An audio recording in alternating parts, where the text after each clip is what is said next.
ஒரு திமிங்கலம் எவ்வளவு பெருசா இருந்தாலும் அதால மனுஷங்களை முழுசா விழுங்க முடியாது. ஏன்னு தெரியுமா? நீங்க ஒரு பாம்போட தலையை தூண்டா வெட்டினாலும் அது உங்களை கடிச்சிடும். பட் இது எப்படி சாத்தியம்னு எப்போது யோசிச்சு பார்த்திருக்கீங்களா? அதே மாதிரி நம்ம சின்ன வயசுல இருந்தே பூமி உருண்டையானதுன்னு சொல்லி இந்த ஒரு வடிவத்தை தான் காமிச்சிருப்பாங்க. பட் உண்மையிலே பூமி வட்ட வடிவிலானது கிடையாதுன்னு சொன்னா உங்களால நம்ப முடியுமா? எஸ், இந்த மாதிரியான 20 இன்ட்ரெஸ்டிங்கான தகவல்களை தான் இந்த வீடியோல பார்க்க போறோம். வீடியோக்குள்ள போறதுக்கு முன்னாடியே சொல்லிடுறேன், இது நம்ம சேனல்ல மில்லியன்ஸ்ல வியூஸ் போன ஷார்ட் வீடியோஸோட காம்பிலேஷன் தான். சோ வீடியோ ரொம்பவே இன்ட்ரெஸ்டிங்கா தான் இருக்கும், கடைசி வரைக்கும் பாருங்க. அண்ட் இது ஒரு டிஃபரெண்டான ட்ரை. சோ வீடியோ பிடிச்சிருந்தா எல்லாரும் லைக் பண்ணி வீடியோக்கான உங்களோட ரேட்டிங்ஸையும் கமெண்ட்ல சொல்லுங்க. சப்ஸ்கிரைப் பண்ணாதவங்க சேனலை சப்ஸ்கிரைப் பண்ணி முக்கியமா அந்த பெல் ஐக்கான ஆல்ல போட்டுக்கோங்க. வீடியோக்குள்ள போயிடலாம். கடல்வாழ் உயிரினங்கள்லயே ஒரு ஆண் குட்டிகளை போடுற உயிரினம் தான் சீ ஹார்ஸ்னு சொல்லப்படுற இந்த கடல் குதிரைகள். ஆனா ஒரு ஆண் எப்படி குட்டிகளை போட முடியும் எப்படின்னு நான் சொல்றேன். இந்த கடல் குதிரை இனங்கள்ல ஒரு பெண் குதிரை பிரெக்னன்ட் ஆன உடனே அதோட கருமுட்டைகளை ஆண் கடல் குதிரையோட வயிற்றுக்குள்ள இருக்க ஒரு பை மாதிரியான அமைப்புக்குள்ள வச்சிடும். அதுக்கப்புறம் அந்த ஆண் கடல் குதிரை தான் 24 நாட்கள் அந்த முட்டைகளை தன்னோட வயிற்றுக்குள்ள அடைக்காத்து ஒரே சமயத்துல 1000 குட்டிகள் வரைக்கும் போடும். இந்த திமிங்கலங்கள் இருக்க சைஸ்க்கு இதுங்க கிட்ட மாட்டினா நம்மளால அப்படியே முழுசா விழுங்கி சாப்பிட்டுட்டு போயிடும் அப்படின்னு தான் நிறைய பேர் நினைச்சிட்டு இருப்பீங்க. ஆனா உண்மை என்னன்னா, இந்த திமிங்கலமே நினைச்சாலும் இதால உங்களை விழுங்கலாம் முடியாது. ஏன்னு தானே கேக்குறீங்க? சொல்றேன். ஆக்சுவலி ப்ளூ வால்னு சொல்லப்படுற இந்த நீல திமிங்கலங்கள் 100 அடி நீளமும் 220 டன் வெயிட்டோடும் பார்க்கவே பிரம்மாண்டமா இருந்தாலும் இதோட தொண்டை பகுதி வெறும் 8 இன்ச் தான் இருக்கும். இந்த சைஸ்ல இருக்க தொண்டையை வச்சுக்கிட்டு இதுங்களால டன் கணக்குல இந்த மாதிரி குட்டி குட்டி மீன்களை மட்டும் தான் விழுங்க முடியுமே தவிர ஒரு முழு மனுஷன் எல்லாம் விழுங்கவே முடியாது. சோ இது தம்மா துண்ட ஆங்கர் தாண்டா அவ்வளவு பெரிய கப்பலே நிறுத்துதுன்னு சொல்லுவாங்க. ஆனா அது உண்மையான கேட்டீங்கன்னா கண்டிப்பா இல்ல. ஆக்சுவலி ஆங்கர்னு சொல்லப்படுற நங்கூரங்கள் கப்பலோட வேகம் குறைஞ்சதுக்கு அப்புறம் அதோட பொசிஷனை ஸ்டேபிளா ஹோல்ட் பண்றதுக்காக தான் பயன்படுத்தப்படுது. அப்ப எதுதான்டா கப்பலை நிறுத்துதுன்னு கேட்டீங்கன்னா சொல்றேன். எல்லா கப்பலோட பாட்டம்லயும் பாத்தீங்கன்னா ப்ரொஃபஷனல் த்ரஸ்டர் அப்படின்ற ஒரு ஃபேன் மாதிரியான அமைப்பு இருக்கும். இது கப்பல் என்ஜினோட பொருத்தப்பட்டிருக்கும். இந்த ப்ரொஃபஷனல் த்ரஸ்டர் தான் கப்பலை முன்னோக்கி செலுத்தவும் அதே சமயம் கப்பலை ஸ்டாப் பண்ணும்போது எதிர் திசையில சுழன்று கப்பலை நிறுத்தவும் செய்யுது.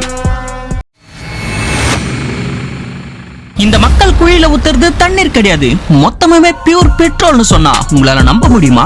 எஸ், பட் ஏன் இவங்க இவ்வளவு பெட்ரோலை வீணா குழிக்குள்ள ஊத்துறாங்கன்னு தெரிஞ்சா கண்டிப்பா ஷாக் ஆயிடுவீங்க. உலகத்திலேயே ஈரான் தான் அதிக அளவு எண்ணெய் உற்பத்தி பண்றாங்க. சோ இங்க 1 லிட்டர் பெட்ரோல் ₹2.40 கிடைக்குது. நம்ம ஊர்ல 1 லிட்டர் பெட்ரோல் எவ்வளவுன்னு தெரிஞ்சவங்க ஒரு லைக் பண்ணிட்டு கமெண்ட்ல சொல்லுங்க. ஏன்னா ஈரான்ல பெட்ரோல் இவ்வளவு கம்மியான விலைக்கு கிடைச்சாலுமே அமெரிக்கா போட்டிருக்க தடை காரணமா இங்க இருந்து மத்த நாடுகளுக்கு பெட்ரோல் ஏற்றுமதி பண்ண முடியாது. இதனால ஈரான் மக்கள் பக்கத்து நாடுகளுக்கு எண்ணெய் கடத்தல ஈடுபடுறாங்க. ட்ரக் மூலமா கொண்டு போனா விபத்துகள் ஏற்படுது. படகுகள்ல குறைவான அளவு தான் கொண்டு போக முடியும். சோ இதனாலதான் இவங்க இந்த எண்ணெய் குழிகளை பயன்படுத்துறாங்க. இதுல எண்ணெய் கொட்டும் போது பக்கத்து நாட்டுல இருக்க அவுட்லெட் வழியா பம்ப் பண்ணி எடுக்கப்பட்டு அந்த நாடுகள் முழுவதும் விற்கப்படுது.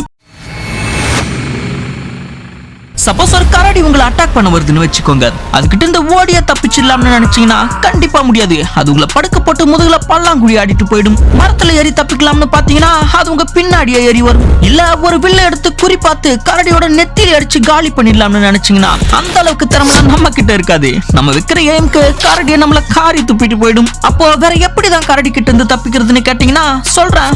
கைஸ், நீங்க நெக்ஸ்ட் டைம் காட்டுக்குள்ள போறதுக்கு முன்னாடி ஆன்லைன்ல பார்த்து அமேசிங்கான இந்த ஒரு பியர் ஸ்ப்ரேவை வாங்கி உங்க பேக்குள்ள போட்டுட்டு போயிடுங்க. அதுக்கப்புறம் கரடி உங்க பக்கத்துல வந்துச்சுன்னா இவர் பண்ற மாதிரியே இந்த பியர் ஸ்ப்ரேவை எடுத்து கரடி மூஞ்சில அடிச்சு விட்டுருங்க. கரடி வந்த வழியாவே தெரிச்சு ஓடி போயிடும். சப்போஸ் நீங்க ரயில்வே ட்ராக்ல நடந்து போகும்போது சடனா ட்ராக்ல உங்க கால் மாட்டிக்கிச்சுன்னா என்ன பண்ணுவீங்க? என்ன பண்ணணும்னு நான் சொல்றேன், எண்ட் வரைக்கும் பாருங்க. ஃபர்ஸ்ட் ஆஃப் ஆல் ட்ராக்ல உங்க கால் மாட்டிக்கிட்டதுமே உடனடியா நீங்களே காலை எடுக்க ட்ரை பண்ணுங்க. இல்ல பக்கத்துல இருக்கவங்கள உதவிக்கு கூப்பிட்டு எடுக்க ட்ரை பண்ணுங்க. அப்பவும் காலை எடுக்க முடியலனா உங்க போன்ல 139 அப்படின்ற ரயில்வே ஹெல்ப் லைனுக்கு கால் பண்ணி இன்ஃபார்ம் பண்ணுங்க. அவங்க உடனடியா ட்ரெயினை நிறுத்தி உங்களை காப்பாத்திடுவாங்க. பட் அந்த டைம்ல என்கிட்ட மொபைலே இல்லனா என்ன பண்றதுன்னு கேட்டீங்கன்னா இந்த மாதிரியான சிச்சுவேஷன்ல வேற வழியே இல்ல. உங்க பக்கத்துல இருக்கவங்க ரெட் கலர் ட்ரெஸ் போட்டுட்டு இருந்தாங்கன்னா அதை கழட்டி ட்ரெயினுக்கு முன்னாடி காமிக்க சொல்லுங்க. உடனடியா ட்ரெயினை நிறுத்திடுவாங்க. சப்போஸ் நீங்க பல கோடி கொடுத்து போர்ச்சே காரை வாங்கி கொண்டு போய் ரோட்ல நிறுத்தினீங்கன்னா திருடனுங்க காரை விட்டுட்டு கார்ல இருக்க ஹெட்லைட்டை மட்டும் கழட்டிட்டு போயிடுவானுங்க. ஒருவேளை இந்த ஹெட்லைட் விலை அதிகமா இருக்கும், அதனாலதான் இதை திருடிக்கிட்டு போய் பிளாக் மார்க்கெட்ல வித்துடுறானுங்கன்னு நினைச்சீங்கன்னா அதுதான் இல்ல. என்ன பண்ணுவானுங்கன்னு நான் சொல்றேன். ஆக்சுவலி போர்ச்சே அவங்களோட கார்களோட ஹெட்லைட்ல ஜெனானை பயன்படுத்தி இருக்காங்க. இந்த ஜெனான் லைட்டை வச்சு வீடுகளுக்குள்ள இருக்க தாவரங்களுக்கு ஒளி கொடுத்து வளர்க்க முடியும். பட் இந்த க்ரோ லைட்டை கடையில வாங்குனீங்கன்னா அதோட விலை ரொம்பவே அதிகம். சோ இதனாலதான் 2010 காலகட்டங்கள்ல நம்ம பாப் மார்லி காய்ஸ்லாம் போர்ச்சே காரோட ஹெட்லைட் திருடி அவங்களோட வீடுகளுக்குள்ள மறைமுகமா மருத்துவ செடியை வளர்க்க பயன்படுத்தி இருக்காங்க. இந்த விமானங்கள்ல சேர்ற டாய்லெட் கழிவுகளை எங்க கொட்டுறாங்கன்னு உங்களுக்கு தெரியுமா? இந்த கழிவுகளை நடுவானத்துல ரிலீஸ் பண்ணிடுவாங்கன்னு தான் நிறைய பேர் நினைச்சிட்டு இருக்காங்க.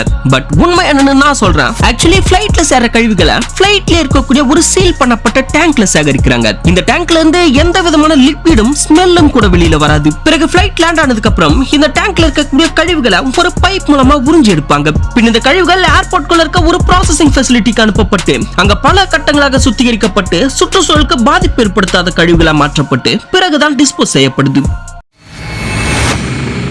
ஒரு கப்பலை செய்யறதை விட அதை தண்ணிக்குள்ள லான்ச் பண்ற ப்ராசஸ் தான் ரொம்பவே கஷ்டமானது. பொதுவா கப்பலை தண்ணிக்குள்ள இறக்கிறதுக்கு 2 மெத்தட்ஸ் ஃபாலோ பண்ணுவாங்க. Number 2 gravitational launching method. இந்த மெத்தட்ல ஒரு ஸ்லைடர் யூஸ் பண்ணி கப்பலை இந்த மாதிரி தண்ணிக்குள்ள தள்ளி விடுவாங்க. இந்த மாதிரி பண்ணும்போது கப்பலோட அடிப்பகுதியில டேமேஜ் ஆக நிறைய சான்சஸ் இருக்கு. சோ இப்படி வர டேமேஜஸ் தண்ணிக்குள்ள போய் வெல்டிங் வச்சு சரி பண்றாங்க. Number 1 air bag launching method. இதுல கப்பலுக்கு கீழே ஏர் பேக்கை செட் பண்ணி வச்சு இந்த மாதிரி ஸ்மூத்தா தள்ளி விடுவாங்க. இது ரொம்பவே சேஃபான மெத்தட். சோ இதனால கப்பலுக்கு எந்த ஒரு டேமேஜும் ஆகிறது இல்ல.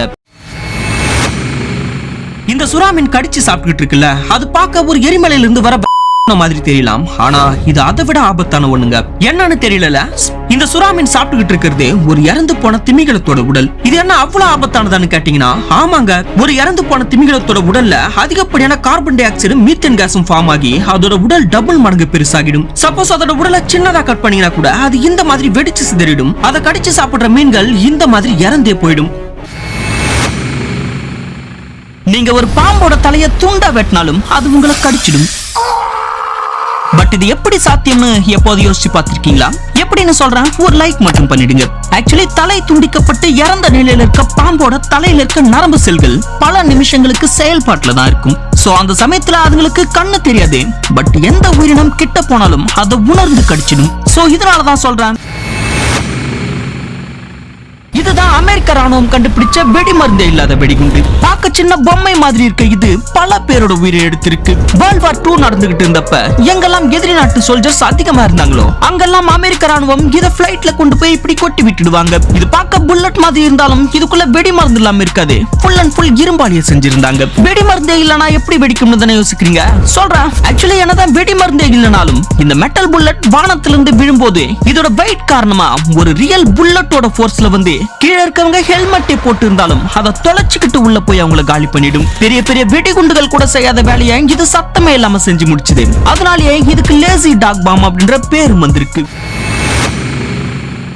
இவங்க இந்த பாறையில இருந்து தோண்டி எடுக்கிற எந்த ஒரு பொருள் தங்கமோ வைரமோ கிடையாது. இதோட பேர் பைரட் கிறிஸ்டல்.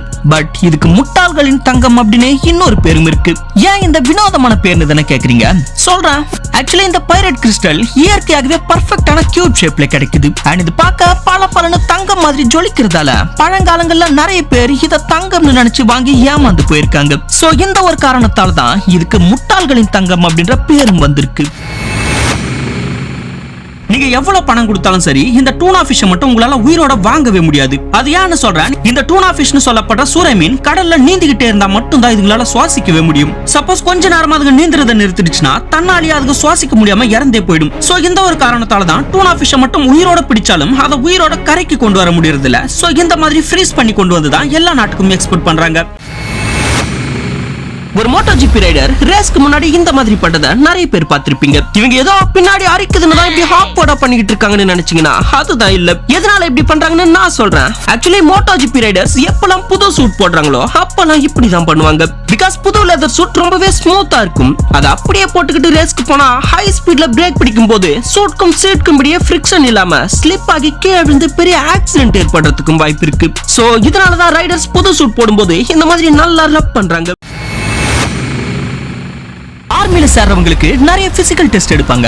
அதுல ஒரு டெஸ்ட் தான் இந்த பிளாட் ஃபிட் டெஸ்ட். இந்த பிளாட் ஃபிட் டெஸ்ட்ல இந்த மாதிரி சாயம் கலந்த தண்ணீரை மிதிச்சு நடக்க சொல்வாங்க. அதுக்கப்புறம் அவங்க கால் பாதத்தோட அச்சை வச்சு அவங்களுக்கு பிளாட் ஃபிட்டா இல்ல நார்மல் ஃபிட்டா அப்படின்றத செக் பண்ணுவாங்க. ரைட் சைடுல இருக்க மாதிரி நார்மல் ஃபிட்டா இருந்தா அவங்க அந்த டெஸ்ட்ல குவாலிஃபை ஆயிடுவாங்க. லெஃப்ட்ல இருக்க மாதிரி பிளாட்டா இருந்தா அவங்கள ரிஜெக்ட் பண்ணிடுவாங்க. இதுக்கான காரணம் என்னன்னு பார்க்கும்போது பிளாட் ஃபிட் இருக்கவங்களால ரொம்ப தூரம் ஓட முடியாது, அதிக வெயிட் தூக்க முடியாது அப்படின்றதால தான் சொல்லப்படுது. ஃப்ரெண்ட்ஸ், சப்போஸ் இந்த மாதிரி முடி கூட்டமா செவுத்துல நகரத பாத்தீங்கன்னா தயவு செஞ்சு அதை தொட்டுறாதீங்க, அப்புறம் கண்டிப்பா வருத்தப்படுவீங்க. ஃப்ரெண்ட்ஸ், இதை பார்த்ததும் நிறைய பேர் இதை சிலந்தின்னு நினைச்சிருப்பீங்க. ஆனா இது சிலந்தி இல்ல, முடியும் இல்ல. ஆக்சுவலி இதோட பேர் டாடி லாங் லெக்ஸ். இதால மனுஷங்க உயிருக்கு எந்த ஆபத்தும் வராது. ஆனா இதை தொட்டீங்கன்னா கூட்டம் கூட்டமா உங்க உடம்பு மேல ஏறிடும். இந்த மாதிரி எக்ஸ்கவேட்டர்ஸ் ஓடிக்கிட்டு இருக்கும்போது அதுக்கு கீழே எதுக்காக இந்த மாதிரி டயர்ஸ் போடுறாங்கன்னு உங்களுக்கு தெரியுமா? ஆக்சுவலி இதுக்கு ஒரே ரீசன் தான் இருக்கு. மத்த வண்டிகள் மாதிரி டயர்ஸ் இல்லாம இதுக்கு மெட்டல் செயின் தான் கொடுத்திருக்காங்க. இதனால இந்த வெஹிக்கிள் ரோட்ல போறப்ப ரோட பயங்கரமா டேமேஜ் பண்ணி விட்டுரும். அதை தடுக்கிறதுக்காக தான் ரோட்ல இந்த மாதிரி டயர்ஸ் போடுறாங்க. சப்போஸ் இந்த ஒரு உயிரினத்தை மட்டும் ஏரியில கொண்டு போய் விட்டீங்கன்னா அடுத்த நாள் ஏரியில ஒரு மீன் கூட உயிரோடு இருக்காது. எல்லா மீன்களையும் வேட்டையாடி கொண்டுடும். ஃப்ரெண்ட்ஸ், இதோட பேர் தான் அலிகேட்டர் ஃபிஷ்.